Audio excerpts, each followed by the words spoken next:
Hi everyone, আজকে আমি চলে এসেছি তোমাদের সঙ্গে নতুন রেসিপি শেয়ার করতে। আর রেসিপিটি হচ্ছে চিংড়ির পুর ভরা পটল ভাপা। তো প্রথমেই পটলটাকে ভালো করে ছাড়িয়ে নিতে হবে, কিন্তু হ্যাঁ, পটলের খোসাটা কিন্তু পুরোপুরি ছাড়ালে চলবে না, নাহলে কিন্তু পটলটা একদমই তোমার নরম হয়ে যাবে। আর এরপর পটলের মধ্যে জল দিয়ে দিচ্ছি, পটলটাকে ভালো করে ধুয়ে নেব। তারপর পটলের মাঝখান থেকে কিছুটা অংশ দেখো ছাড়িয়ে নিচ্ছি। এই অংশটা ছাড়িয়ে এর ভেতরে যে দানাগুলো আছে সেই দানাগুলোকে আমাকে কিন্তু পুরোপুরি বের করে নিতে হবে। ভিতরে কিন্তু কোনো দানা থাকলে চলবে না, কারণ এর ভেতরেই আমাকে চিংড়ির পুরটাকে ভরতে হবে।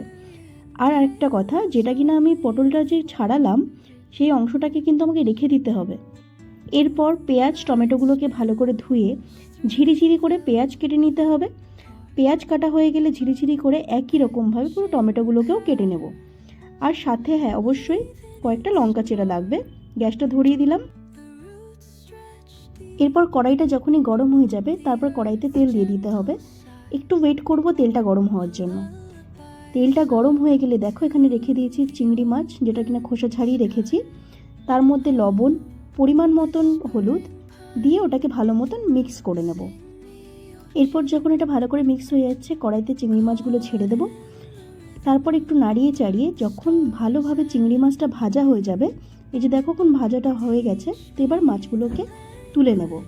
মাছ তোলার পরে কড়াইতে আবার তেল দিয়ে পেঁয়াজ ছেড়ে দেবো। পেঁয়াজ, কুচি কুচি করা টমেটো, এগুলোকে দিয়ে ভালো করে মিক্স করব।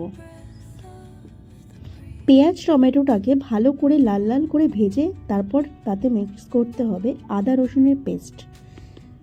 এই আদা রসুনের পেস্টটাকে কিন্তু আমি আগেই বানিয়ে রেখেছিলাম। পেঁয়াজটা ভালো মতো ভাজা হয়ে গেছে, এবার আমি এতে মিক্স করে দেব আদা রসুনের পেস্টটা। আর পেস্টটা দেওয়ার পরে এটাকে একটু ভালো করে নাড়িয়ে চাড়িয়ে নিতে হবে, যাতে কোথাও কাঁচা না থাকে, না হলে কিন্তু রসুনের একটা কাঁচা গন্ধ বেরোবে। এরপর যে মশলা কাঁচানোর পরে যে জলটা থাকে সেই জলটা এতে মিক্স করে দেব। এতে চিংড়ি মাছটা খুব সুন্দরভাবে ভাপা মতো হয়ে আসবে। এরপর যখন জল পুরোপুরি টেনে আসবে তখন আমাকে চিংড়ি মাছটাকে এরকমভাবে নেড়ে চেড়ে কড়াই থেকে নামিয়ে নিতে হবে। এবার দেখো আমার চিংড়ির পুরটা কিন্তু পুরোপুরি রেডি হয়ে গেছে। আমি সেই খোসা ছাড়ানো পটলগুলোকেও নিয়ে নিয়েছি। এবার এই পটলের মধ্যে আমাকে চিংড়ির পুরগুলোকে ভালো করে ভরতে হবে। এবার আমি চিংড়ির পুরগুলো পটলের মধ্যে ভরবো। কেউ চাইলে পরে তোমরা পটলের যে দানাগুলো সেটাকেও বেটে এর মধ্যে মিক্স করতে পারো, যদিও আমি সেটাকে দিইনি, আমি শুধুমাত্র চিংড়ি মাছটাকে ইউজ করেছি। চিংড়ির পুরটাকে ভালোভাবে ভরার পরে সেই যে তখন ছাড়িয়ে রাখা অংশটা ছিল সেই অংশটাকে দিয়ে ভালোভাবে মুখটা বন্ধ করে দেবো, যাতে চিংড়ি মাছগুলো বাইরে বেরিয়ে না আসে।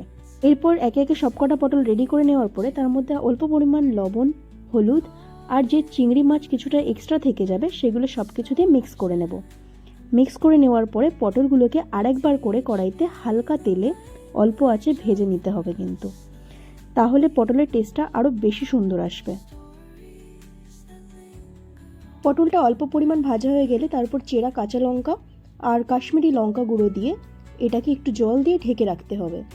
এরপর আগুনটা একদমই কমিয়ে দিতে হবে। ঠিক যখন 10 মিনিট হয়ে যাবে তখন কিন্তু এটা প্রায় রেডি হয়ে আসবে। তো একবার দেখে নিচ্ছি। এবার দেখো এটা কিন্তু প্রায় তৈরি হয়ে গেছে। একটু চেক করে নেব যাতে এটা সিদ্ধ হয়ে গেছে কিনা, সেটা আমাকে বুঝে নিতে হবে। পটলটা কিন্তু ভালোভাবেই সেদ্ধ হয়ে গেছে, সেটা আমি দেখে নিলাম। এরপর কিন্তু এর উপর অল্প পরিমাণ গরম মশলা ছড়িয়ে দিয়ে নামিয়ে নিলেই তৈরি হয়ে গেল চিংড়ির পুর ভরা পটল ভাপা। তো তোমরা কিন্তু অবশ্যই জানিও রেসিপিটা কেমন লাগলো। ভালো লাগলে লাইক, কমেন্ট, সাবস্ক্রাইব অবশ্যই করবে। আজকের মতন টাটা।